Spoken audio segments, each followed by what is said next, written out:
So, in certain lines of work, sometimes you come across situations where you'd like to know more about a certain set of data. Sometimes you maybe want to know the average number of points. In this case, we have goals scored in a soccer game per player. Maybe you want to know the average number of points that a player scores. Maybe you want to know the value that happens most often. Maybe you'd like to know what value is kind of in the middle. And sometimes you want to see if there's some data points or values that really just don't fit. If there's things that don't seem to fit in the data set or just kind of seem weird, they don't seem like they belong there. And there's a couple of ways that we can do this. There's really five, and they help us kind of explore, well, what are those numbers? How can I analyze my data a little bit better? And kind of give us some more things to think about when we're talking about this data. Now, the first one you might be thinking of is what's the average number of points that my players score? So, say you're a soccer coach and you've got this data set here, and you'd like to know, well, what's the average number of points that each player would score if I took all my points and I divided it equally among everybody? What's the average score? And the way you would do that is by finding this thing called the mean. Okay, the mean, MEAN, almost like you're being mean to somebody. And the mean is the one that most commonly is called the average. So if you're talking about an average, usually people are talking about the mean. Now, the way you find this is by taking the total number uh, of numbers, okay, and you're going to divide the sum of all those numbers by the total number of numbers. So, for example, in this case, if we added all of these values up, right, if we took all this and we added it up together, we got 3 plus 2, which is 5, 6, plus 4 is 10, plus 3 is 13, plus 1 is 14, plus 15 is 29, and then 29 plus 5 is 34, and then plus 4 is 38, plus 5 is 43, and then you add 2 and 3, so 43 plus another 5 would give us a total of 48. So between everybody in the entire game, you have scored a total of 48 points. And then what we're going to do is we're going to divide those points among all the players. And since there are 1, 2, 3, 4, 5, 6, 7, 8, 9, 10, 11, 12, 13, 14, 15, 16, or two rows of 8, right? We're going to divide those 48 points among the 16 players. Okay, so we're going to divide those 48 points among the 16 players. And so you have now taken those 48 points and distributed them among everybody on the team. Okay, and if we take 48 and divide it by 16, we're going to get 3 because 16 fits into 48 3 times. And so we get 3 points per player. 3 points per player. Okay, so the average number of points per player in a soccer game for this team is 3 points per player. Okay, so three points. Now, another thing we can do is we can say, well, what's the number in the middle? What's the kind of middle point for all of the players, who scored something in the middle? And we do that by finding this thing called the median. The median. And this is actually the middle number. Okay, so this is the number in the middle. And you might think of it as if you're driving down the highway, right? You kind of, at least a large highway, you have this concrete thing in the middle, this concrete wall in the middle. That's called the median, right? You call that the median, it's in the middle. So a way to remember that is the median is the middle number, right? And the way you do this is you're going to take the numbers in your data set and you're going to put them in order. Okay, so you're going to put them in order from least to greatest. All right, from least to greatest. So let's start with let's do this, right? And so we're going to start with the smallest values, and I see 1, 2, 3, 4 zeros. Those are our smallest values. So I'm going to put those in order. 1, 2, 3, 4. I'm going to cross those out so that we don't forget. The next number is 1. And there's 1, 2 ones. So we're going to put those next. 1, 1. And then after that, we have 2. Right? We have 2 here, 2 here. So there's also 2 2s, 2 points. Next number is 3. I see 1, 2, 3 3s. So we'll put 3 number 3s because this is per player, right? So 3 players could have scored 3 points. Next is 4. So there's 2 4s there. There's 2 5s as well. 5, 5. And then last but not least, we have our 15. So we'll put number 15 over here.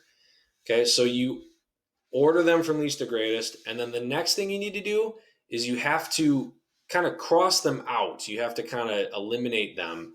But you're going to do this by alternating starting on the left side and then crossing out a number on the right side. So you're going to keep crossing off in pairs left and right. So we have another 0 and a 5, 0 and 5. And you're going to keep doing this until you get down to the middle. So I'm going to stop right here. Now, one thing that's going to happen, if I cross out this 2 and I cross out this 3, I'm not going to have any numbers left. Okay, so we've kind of run into a problem here. What we're going to do is, because this is an even data set, there's 16 points, so the data set has an even number of numbers in it. I have to find the average or the mean of these 2 numbers. So we found the mean of the whole data set. We're going to do it with just these 2 numbers. And that's going to give us the data point right in the center of everything. It's going to be the middle number, right? So when we found the mean, right, we had to find the sum, right? We had to find the sum of the numbers. So we have 2, sum means we add 2 plus 3. And then we're going to divide it by the total number of data points. In this case, there's just 2 numbers. So we're going to divide that by 2. So we get 2 plus 3, which is 5, divided by 2, which will give us 2.5 points directly in the center. So directly in the center, the median, the middle number, is 2.5 points. So if you score less than 2.5, you're on the left half, you're on the lower half. And if you scored 3 or more points, then you're on the upper half of the data. Okay, so our median is 2.5 points. Now, another one that you can do is you might want to know, well, what's the number that happens most often? What's the number that happens the most often? What's the highest frequency? And the way you do that is by finding this thing called the mode. Okay. And the way I like to remember that is if you look at the first 2 letters in mode, it's MO. It's the number that occurs most often. Most often. And so we're going to actually use that to determine the mode. And in this case, all we're going to do is just count up the number of times that each data point happens. So for 0, right, we can see that it happens 4 times. It's 1, 2, 3, 4. So the 0 happens 4 times. 1 happens 2 times. 2 also happens 2 times. 3 happens 3 times. 4 happens 2 times. 5 happens 2 times. And then 15 happens once. So now you can look and you can say, okay, well, which number happened the most often? Well, 0. 0 happened the most often. It had the most number of occurrences, so therefore our mode is 0 points. Now you might be thinking, well, what if there was a number that happened the same number of times as another number? Say that 0s weren't in the mix and you had this, and 3s weren't in the mix and you had this 1 and 2, right? Say 1 and 2. What if those were the numbers that happened the most often? Well, then you could either say no mode.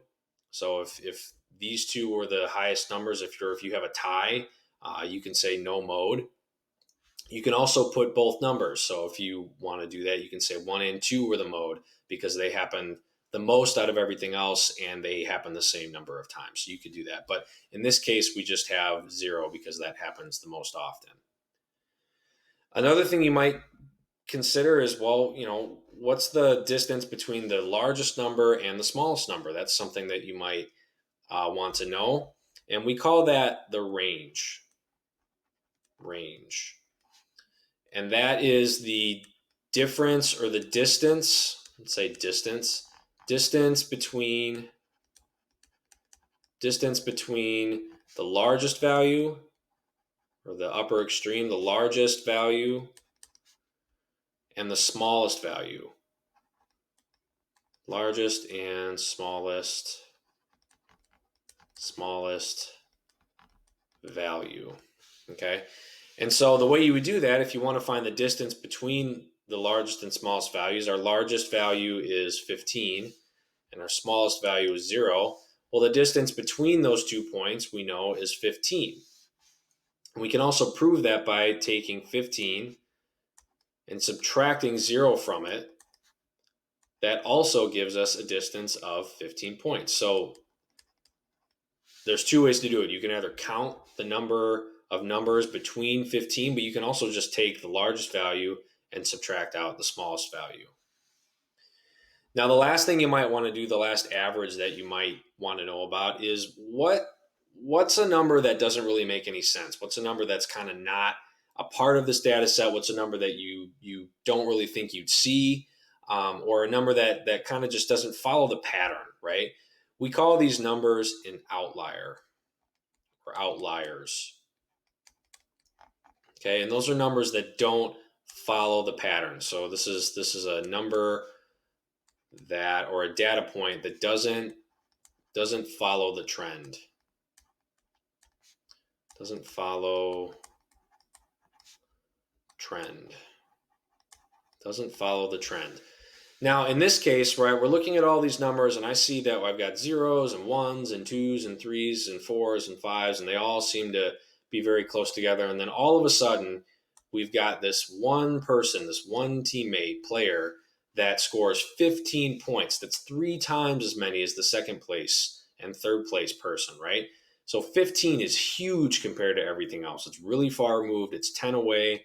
That doesn't quite fit within the data set. That's something that really stands out in the data set. So we're going to say that 15 points is our outlier. Okay, 15 points is our outlier, and that's because it doesn't really make any sense. You've got this one guy that's really standing out compared to everybody else. So he is kind of that outlier. Now, a couple of things that the outlier does, it really affects the mean. So you got to kind of watch for that when you're doing measures of central tendency. You kind of have to watch out for the mean, because if you have an outlier like this, that really will skew the mean to the right or towards the outlier. And if we wanted to calculate this without the mean, right, we'd have to take away the 48 minus 15, take that away, and then divide that by 15. That would drop our average points per player quite a bit. So it really affects the mean the most to have an outlier like this. So you got to watch out for those. So if you're trying to analyze some data, you can use these 5 different values to kind of give you a hand and give you some good tips and tricks to think about new ways to analyze and talk about the data.